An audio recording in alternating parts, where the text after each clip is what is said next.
우리 손에 넘기심에라는 제목으로 하나님 말씀 전하겠습니다. 여러분 히틀러라고 잘 아시죠? 2차 세계대전을 일으키고 유태인 600만 명을 학살한 그런 독일의 독재자 이제 히틀러가 있는데, 그 히틀러에 관한 이야기입니다. 히틀러가 어느 날 쭉 병원을 방문하다가 한 번은 정신병원을 방문한 적이 있다고 합니다. 정신병원 병동에 딱 방문했더니 강당에 환자들을 다 모아놓고 연단에 히틀러를 소개한 거죠. 그랬더니 이 정신병 환자들이 쭉 서서 히틀러에게 인사를 합니다. 어떻게 인사를 했을까요? 다 모르시는구나. 영화 잘 안 보시는. 어떻게 인사하죠? 하일 히틀러, 이제 그러고 인사를 했단 말이에요. 그 많은 강당에 모여있는 그 정신병 환자들이 다 하일 히틀러라고 인사를 하니까 히틀러가 우쭐대고 이렇게 쭉 보는데, 저기 한 남자만이 하일 히틀러 안 하고 멀뚱멀뚱 서 있는 거예요. 그러니까 히틀러가 물었어요. 당신은 뭔데 이 경례를 안 하는가? 그랬더니만 그 남자가 이렇게 말합니다. 총통카카, 저는 간호사입니다. 알고 봤더니 남자 간호사였던 거예요. 환자가 아니었던 거죠. 그리고는 그가 한마디 덧붙였대요. 그래서 저는 미치지 않았습니다.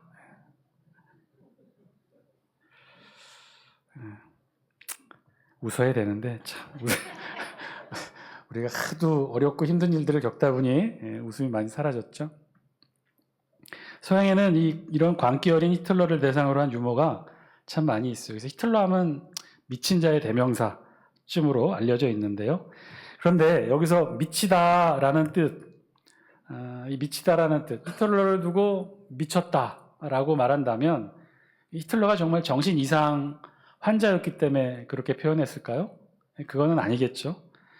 일반적인 상식이나 도리를 크게 벗어난 행동이나 말을 우리는 미쳤다라고도 표현을 하죠.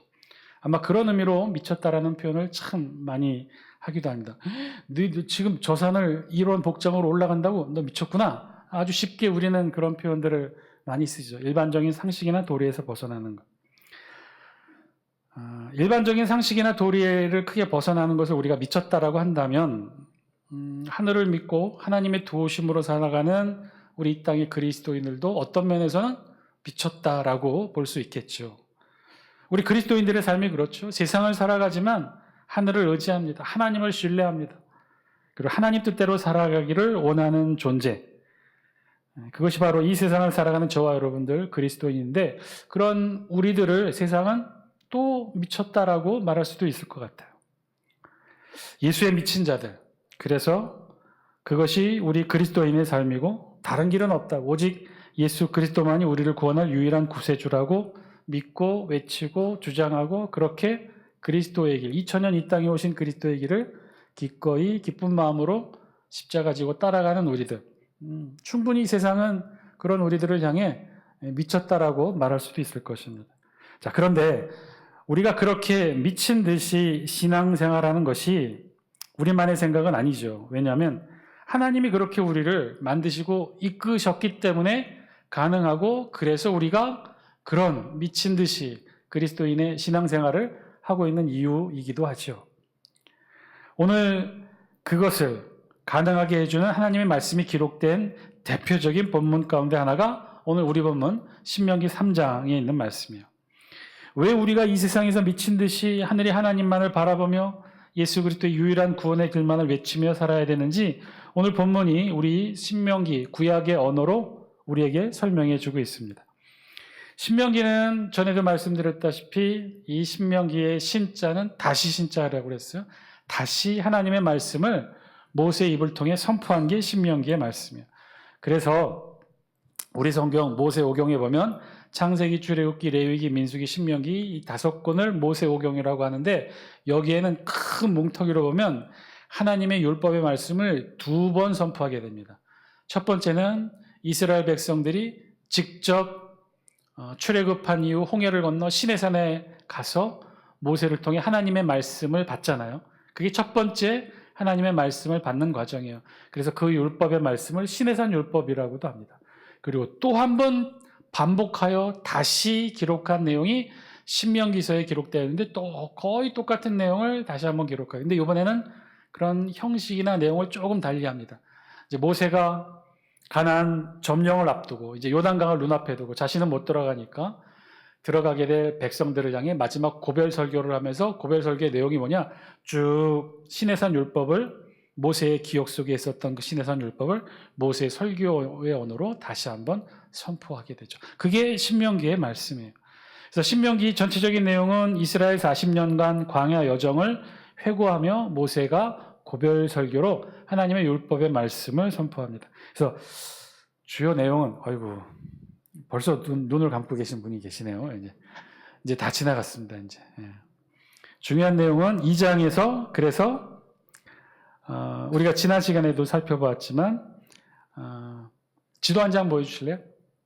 지도 한 장 보여주시면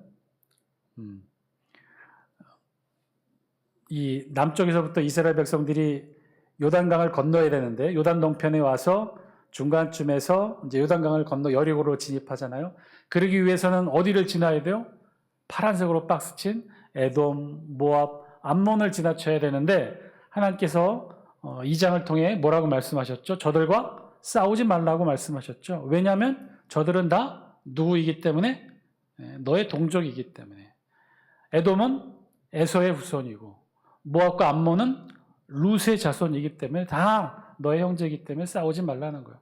싸우지 말고 그들의 땅을 지나칠 때 다 정당한 값을 주고 지나치라고.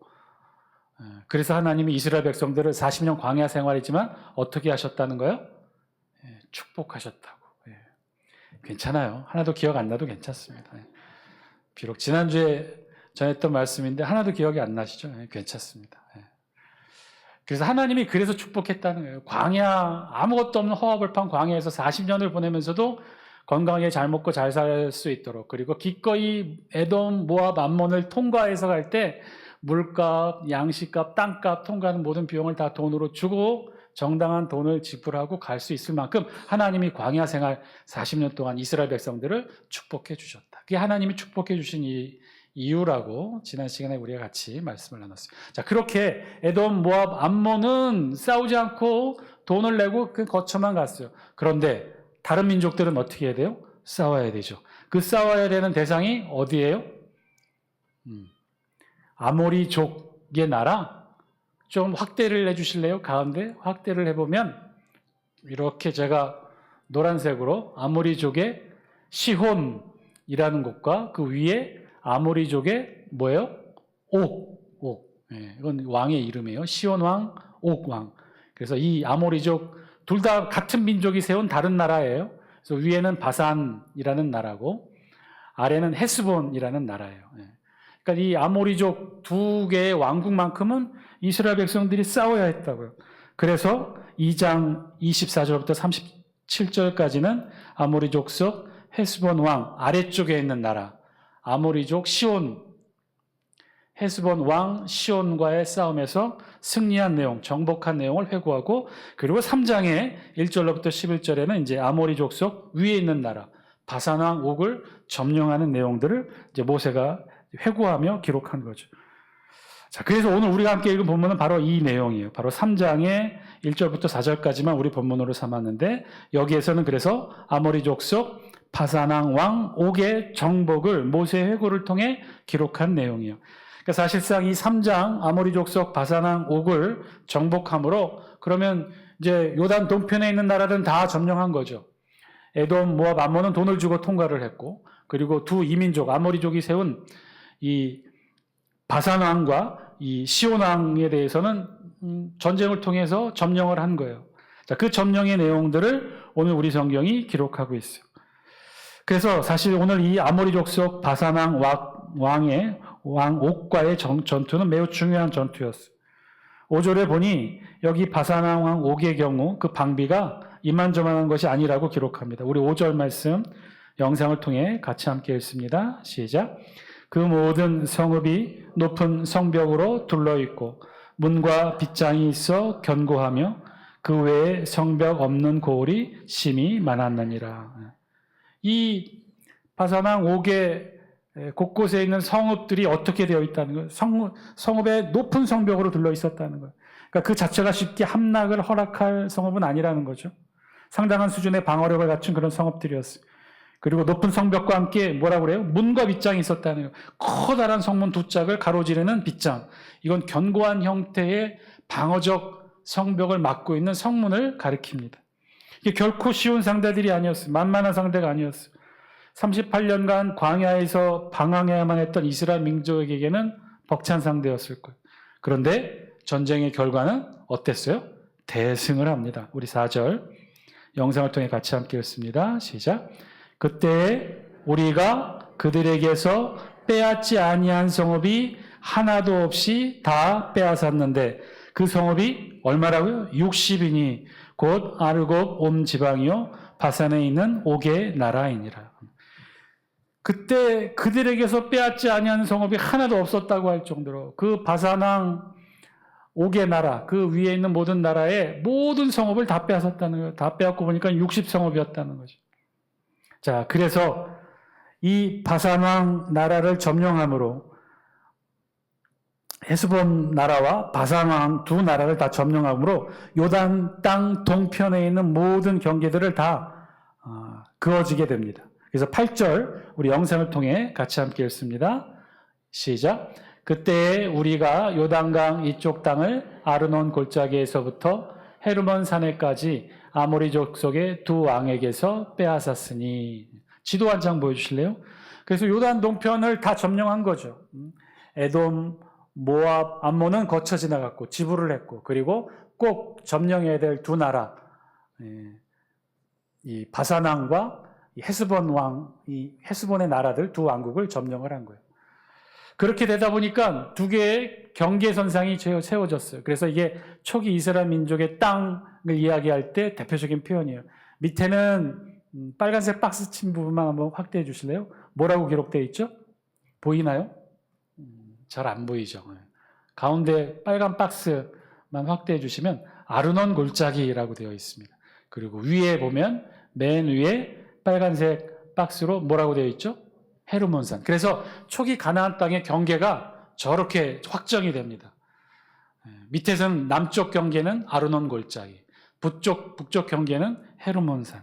아르논 골짜기를 히브리 원어로는 민나할 아르논이라고 해서 나할이라고 불러요. 근데 그 나할을 우리말로 골짜기라고 번역했는데 전에도 말씀드렸다시피 이 나할은 일종의 간헐천이에요. 그래서 나할이라고 보다는 요즘 말로는 와디라고 하죠.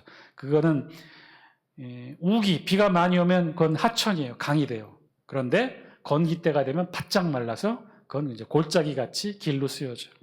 여기 아르논이 바로 그런 곳이었어요. 아르논 골짜기. 그래서 이 아르논 골짜기가 헤스본 나라를 점령했기 때문에 그 남쪽 경계 아르논 골짜기가 하나님이 이스라엘 백성에게 주셨던 가나안 동편 땅의 남쪽 경계가 됩니다. 그리고 반대로 북쪽은 헤르몬산. 헤르몬산은 아모리 바산 왕국의 북쪽 경계선이었어요. 지금의 레바논을 마주하고 있고요. 높이는 해발 2,800m. 굉장히 높은 거예요. 당시 지금 팔레스티나 안에서는 가장 높은 산에 해당합니다. 우리나라 설악산이 한 1,700m이고 한라산, 지리산이 1,900m이니까 그거에 비하면 굉장히 높은 편이죠. 2,800m면. 그래서 이 헤르몬산 정상에는 만년설이 있어요.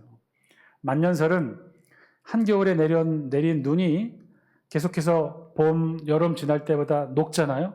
그런데 쭉 녹다가 다 녹지 않고 한여름에도 녹지가 않는 거예요. 그 상태에서 겨울을 맞아서 또 눈이 오면 그때부터 이 산은 만년산이 되는 거예요. 만년설이 쌓이게 되는 거예요. 헤르몬산이 만년설이 덮여 있었어요. 그래서 이 산에 녹은 물이 갈릴리 호수로 흘러 들어올 뿐만 아니라 요단강을 거쳐 사해로 흘러 들어가는 중요한 수원이 되는 역할을 하는 산이 바로 이 헤르몬산이었어요. 그래서 중요한 요단 동편의 경계가 남북으로 정해진 거죠. 남쪽에는 아르논 골짜기, 북쪽에는 헤르몬산.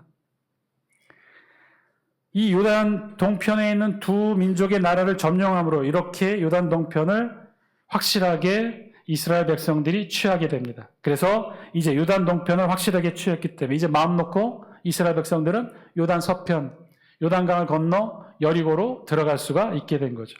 그래서 오늘 본문에 기록된 아모리 족속 이 헤스본과의 전투는 굉장히 중요했어요. 그 중요한 전투에 이미 아모리 족속 헤스본이 점령당했다는 소식을 들었던 터라 이 바산 왕 옥은 이미 만반의 준비를 하고 이스라엘을 기다립니다.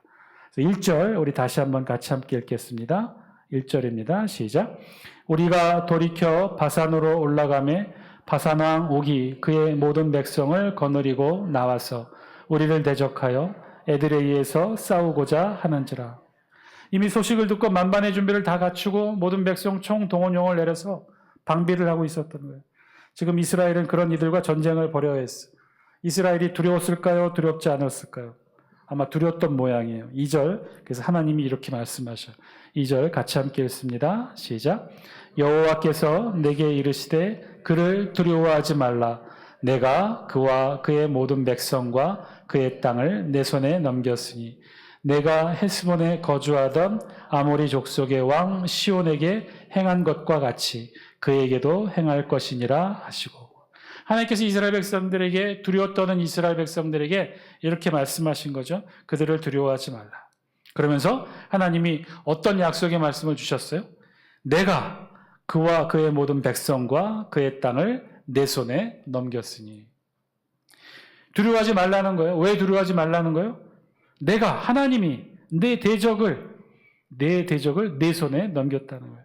이 뜻이 뭐예요? 곧 이기게 하시겠다는 하나님의 약속의 말씀인 거죠. 전장으로 나가는 군사들은 누구라도 두려움을 느끼게 마련이죠. 전쟁에서 지게 되는 패배의 위험과 전쟁에서 죽게 되는 죽음의 위험이 전장에 나가는 군사들의 마음을 짓누를 거예요. 그런 이스라엘 백성들을 향해 하나님이 말씀하셔요. 뭐라고 말씀하셔요? 두려워하지 말라는 거예요. 그를 두려워하지 말라는 거예요. 왜냐하면 내가 너의 대적을 내 손에 넘겼기 때문이다. 내 손에 넘기다, 내 손에 붙이다. 이 뜻이 뭐죠? 내 손에 결정에 맡겼다는 거예요. 이스라엘 백성의 손에 대적의 결정을 맡기셨다는 거예요. 대적을 맡기셨다는 거예요. 여러분, 이게 무슨 뜻일까요? 이 뜻은요, 단순히 하나님께서 이들과의 전쟁에서 이스라엘 백성들을 돕겠다고 하시는 말씀 정도가 아니라는 거예요. 전쟁에서 곳곳의 전투에서 이기도록 하나님께서 이스라엘 백성들에게 힘을 보태주시겠다 정도의 말씀이 아니라는 거예요. 그냥 이 전쟁 자체를 너의 결정에 맡기겠다는 거예요. 내가 그 대적을 물리쳐서 쫓아내든 다 진멸시키든 일체의 모든 대적에 관한 고난을 너에게 맡기겠다는 말씀이죠. 그래서 지금 이 말은요, 오직 이 세상을 다스리시고 섭리하시는 주관자만이 하실 수 있는 표현이고, 더불어 이 전쟁에 대해서 반드시 승리를 담보하시는 하나님만이 이스라엘 백성들에게 주실 수 있는 승리의 위임의 권한이었던 거예요. 여호와 하나님께서는 지금 이렇게 이스라엘 백성들에게 말씀하는 거죠. 두려워하지 말라. 이스라엘에게 이 전쟁의 승리의 권한을 위임해 주시겠다. 이 전쟁에 대한 승리의 권한을 이스라엘 백성들에게 위임하겠다는 거예요. 그러니 두려워하지 말라는 거예요. 내가 그와 그의 모든 백성과 그의 땅을 내 손에 넘겼으니 그러니 두려워하지 말라. 사랑하는 장숙회 성도 여러분, 오늘 하나님이 우리에게 주신 하나님의 음성의 말씀, 저와 여러분들이 들을 수 있게 되기를 바랍니다. 그런 거죠. 하나님이 우리에게 베푸시는 하늘의 은혜는 그런 거예요. 단순히 도와주는 정도가 아니라는 거죠. 단순히 우리가 잘 싸울 수 있도록 힘을 주거나 동력을 주거나 물질을 주거나 방법을 알려주거나 그런 정도가 아니라는 거예요. 우리 앞에 계신 하나님은요, 그런 분이 아니시라는 거예요. 하나님은 그렇게 이 세상을 저와 여러분들을 통해 다스리시고 섭리하지 않으신다는 거예요. 아예 우리 손에 맡기신다는 거예요. 우리 손에 위임해 주신다는 거예요. 모든 처리 결정권을 물리치든지 쫓아내든지 진멸하든지 다 우리 손에 맡겨주신다는 거예요. 그러면 이것은 우리를 도와주시는 것과는 어떻게 다를까요? 도와주시는 것은요, 그야말로 부분적이에요. 그리고 아무리 도와주어도 승리하지 못할 수가 있잖아요. 승리의 담보가 되어 있지 않다는 거예요. 도와준다는 건. 아무리 지원해도 이기지 못할 전쟁이 있지 않습니까? 그러나 오늘 본문의 하나님의 방법은 그런 것이 아니라는 거예요. 승리의 결정권을 아예 우리 손에 맡겨주신다는 거죠. 따라서 이 말씀에는요, 또 다른 하나님의 메시지의 말씀이 포함되어 있어요. 그것은요, 어떻게든 승리는 결정되어 있다는 거죠. 이미 승리는 확정되어 있다는 거예요. 역사의 주관자이신 하나님께서 이미 그 승리를 결정하셨다는 것이고, 그 승리의 결정권을 우리 손에 하나님께서 넘겨주셨다는 거예요. 그래서 이스라엘은 반드시 이길 수밖에 없다는 것이고, 그리고 반드시 꼭 이겨야만 하는 거예요. 왜냐하면 하나님이 이미 이 전쟁의 결과를, 승리를 하나님께서 담보해 주셨고 그 결정권만을 위임해 주셨기 때문에 이스라엘 백성들은요, 승리할 수밖에 없다는 거예요. 그리고 진짜 이 말씀에 담겨있는 중요한 메시지, 이스라엘은 승리만 할 수 있는 말씀이기도 한 거죠.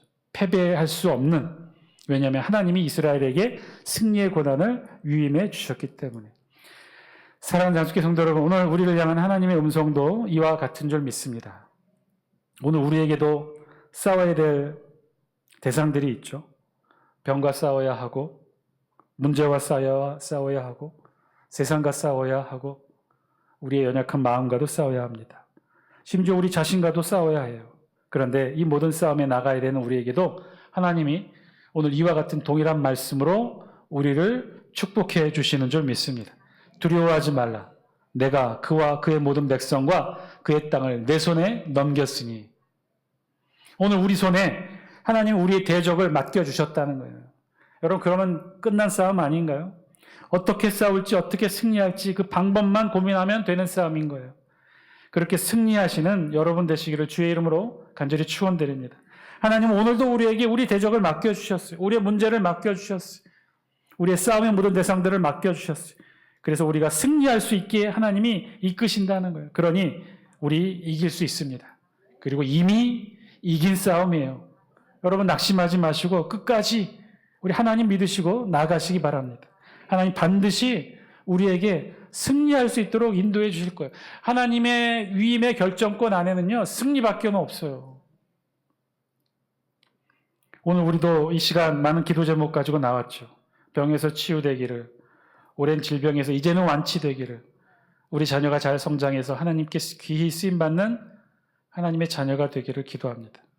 우리 남편이, 우리 아내가 하루속히 영혼 구원 받기를, 우리 가족이, 내가 사랑하는 사람들이 하루빨리 영혼 구원 얻기를, 우리 부모님의 노년의 삶이 더 이상 힘들지 않고 복된 삶이 되기를, 우리의 연약해지는 육신이 새 힘을 얻고 좀 더 나은 여생을 보낼 수 있기를 우리 모두 기도합니다.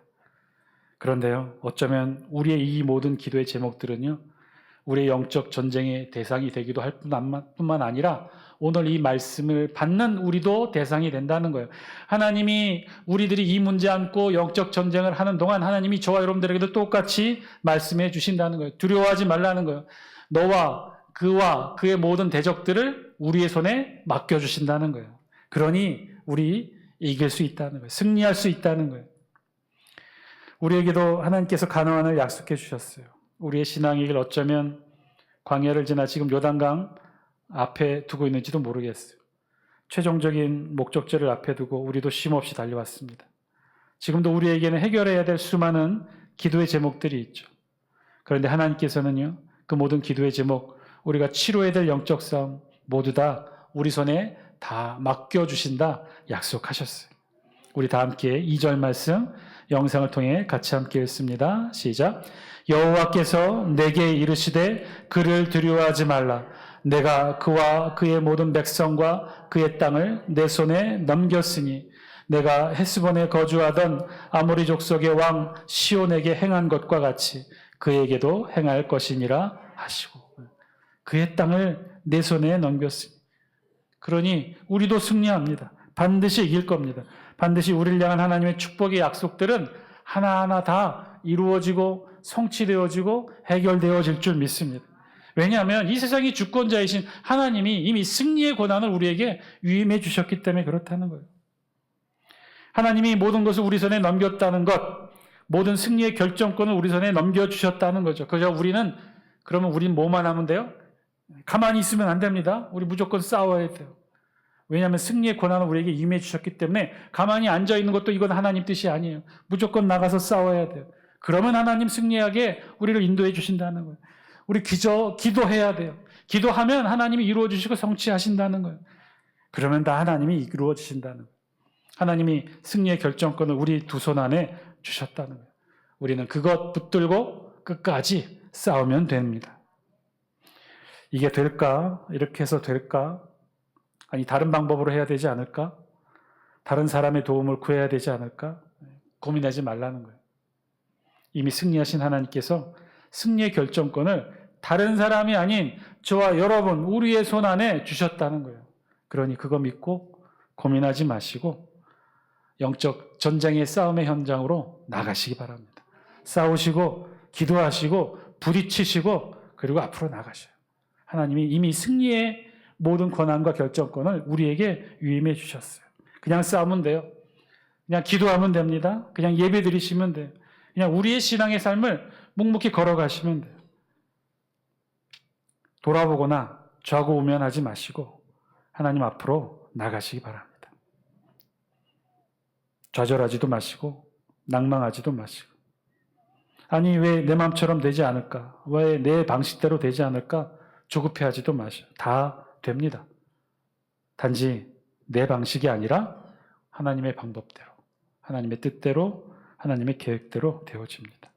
여러분, 우리 손에 넘기셨다는 뜻을 잘못 이해하는 경우가 있어요. 하나님이 우리 손에 넘기셨다는 것, 모든 결정권을 우리에게 주셨으니 우리 마음대로 해도 된다는 것으로 잘못 이해하는 경우가 있어요.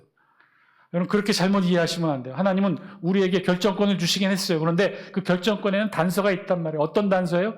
승리의 결정권을 우리에게 주셨어요. 그러면 우리는 승리할 수밖에 없어요. 패배해서는 안 돼요. 다른 길로 가서는 안 돼요. 그런데 이것을 잘못 이해하는 사람들이 있죠. 대표적으로 지금 이 나라에 커다란 문제가 되고 있는 이분이 있죠. 이분이 뭐라고 말씀하시나요? 하나님 꼼짝 마. 하나님 까불면 나한테 죽어. 내가 이렇게 하나님하고 친하단 말이에요. 친해.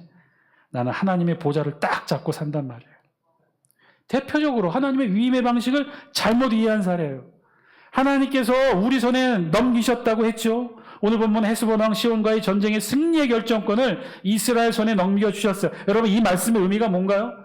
이스라엘 백성들이 헤스본 왕과 싸워 이길 수 있도록 모든 승리의 결정권을 우리에게 주셨다는 뜻이지, 하나님이 이스라엘에게 승리의 결정권을 주었으니 다 위임했으니 마음대로 전쟁을 치러도 된다, 모압과도 싸우고 암몬과도 싸우고 에돔과도 싸우고 그럴 권한과 결정권을 주신 게 아니라는 거예요. 오로지 우리 하나님은 헤스본 왕 시온과의 전쟁의 승리의 결정권만을 우리에게 주셨으면 그 결정권 가지고 그 하나님의 뜻을 따라 헤스본 왕 시온과 싸우면 된다는 거예요. 그 승리의 결정권을 주셨으니 이제 내 맘대로 암몬과도 싸우고 모압과도 싸우고 에돔과도 싸우고 심지어 하나님과도 싸우고 하나님 꼼짝마.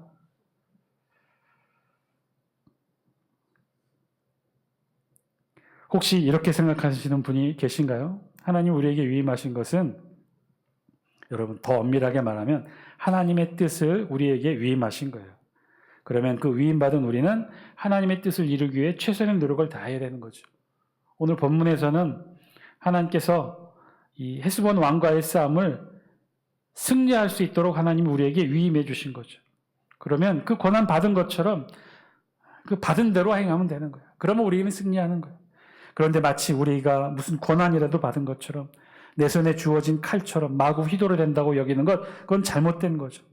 더 정확하게는 우리가 위임받은 권한은 도구나 칼이 아니라 더 정확하게는 뭘 위임받은 거예요? 하나님의 뜻을 위임받은 거예요. 하나님의 뜻을 위임받아 우리가 대신 행하는 거죠. 그러면 그 뜻에 맞게 행하고 있는지 늘 우리 자신을 돌아보아야 될 우리의 소명이 있다는 거예요. 이것이 하나님의 뜻일까? 이것이 하나님이 기뻐하시는 것일까? 이렇게 말하고 행동하는 것이 진정 하나님이 원하시는 것일까? 늘 끊임없이 돌아서서 골방에 들어가서 십자가 붙들고 기도하는 심정으로 하나님의 뜻을 하나도 놓지 않고 이루기를 소망하며 그렇게 기도하며 나아가는 게 우리의 신앙의 삶이라는 거죠. 그렇게 하라고 2000년 전 이 땅에 하나님께서 예수님 보내주신 거죠. 그래서 우리 예수님도 어떻게 하셨어요? 하나님의 아들의 신분이지만, 아니 삼위일체 하나님의 본체 하나님이시지만 우리 예수님이 어떻게 하셨어요? 그 하나님의 뜻을 찾기 위해 어떻게 하셨어요? 겟세마네 동산에 올라가서 땀방울이 핏방울이 되도록 기도하셨잖아요. 하나님 뜻을 찾기 위해. 우리 예수님도 그렇게 하셨는데 우리도 그래야겠죠. 사랑하는 장수교 성도 여러분, 하나님은 분명히 저와 여러분들에게 이 놀라운 승리의 권한을 위임해 주셨습니다. 그래서 우리가 노력하면 다 이루어질 것이고요, 기도하면 다 응답되어질 거예요. 우리가 소망하면 다 치유되고 회복되어질 거예요. 단 하나님의 뜻대로, 하나님의 방식과 계획대로 이루어질 것입니다. 사랑하는 장수교 성도 여러분, 그 하나님의 뜻과 계획을 늘 깨닫는 여러분 되시기를 주의 이름으로 간절히 축원드립니다. 늘 하나님의 뜻과 계획대로 행하시는 여러분 되시기를 주의 이름으로 간절히 축원드립니다. 그래서 늘 기도하고 우리가 말씀 보고 예배드리고 찬양하는 이유가 바로 여기 있는 거죠. 아주 조금이라도 하나님의 뜻을 알고자, 그래서 그 하나님의 뜻에 합당한 삶을 살고자, 그래서 말씀 보고 기도하고 찬양하고 예배드리는 이유가 바로 여기 있다는 거예요. 전광훈 목사님과 또 함께 태극기 부대라고 불리는 그들도 크리스천들이라고 하니 그들을 볼 때마다 부끄럽고 답답하고 안쓰럽다가도 문득 두려운 마음이 듭니다. 나에게는 혹시 저런 모습은 없을까? 우리에게는 저런 모습은 없을까? 내 뜻이 곧 하나님 뜻이라고 착각하는 일은 없을까? 그래서 꼭 이거 옳다고 이대로 해야 한다고 하나님 뜻이 여기 있다고 내 뜻을 하나님 뜻처럼 주장하지는 않았을까? 정말 우리에게 이런 모습은 없었을까? 오늘 이 저녁 오늘 말씀을 통해 우리 자신의 모습도 돌아볼 수 있는 저와 여러분 되시길 바랍니다.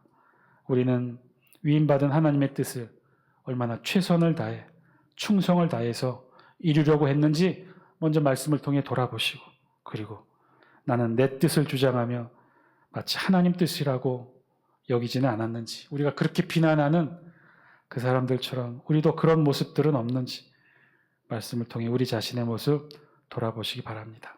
하나님, 위임받은 하나님의 뜻 충실히 이루고 노력함과 동시에 내 뜻이 아닌 하나님의 뜻만을 용기 내어 붙잡는 우리들 되게 하여 주옵소서. 우리 다 함께 이 기도 제목 놓고 함께 기도하시기 바랍니다.